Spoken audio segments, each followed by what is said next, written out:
গোলাঘাটৰ পৰা আৰম্ভ হ'ব। মাৰ্ঘেৰিটাতো খালী মাটি থকা কাৰণে বহুত লোক আহিছে, আমাৰ খবৰ আছে।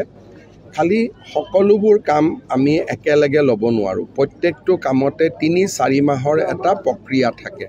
সেইকাৰণে য'ত সমস্যাটো হাতৰ পৰা ওলাই যাব হৈছে তাতে আমি কৰি আছোঁ। কিন্তু মই ভাবোঁ যে এটা সময়ত আমি গোটেইখিনি মাটি উচ্ছেদৰ জৰিয়তে হওক বা আন ব্যৱস্থাৰ জৰিয়তে হওক আমি আমাৰ মাটিখিনি আমি উদ্ধাৰ কৰিব পাৰিম। খালি অলপ সহায়ো লাগিব আৰু ধৈৰ্যও লাগিব, কাৰণ এটাৰ পিছত এটাকৈ কৰি গৈ থাকিব লাগিব।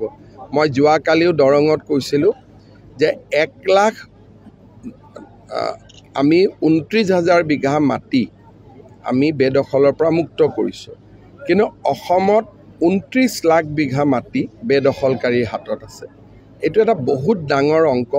মানুহে ক'ব নোৱাৰোঁতে লাহে লাহে লওঁতে বহুত ডাঙৰ এটা হিচাপ লাহে লাহে আমি কৰি গৈ থাকিব লাগিব।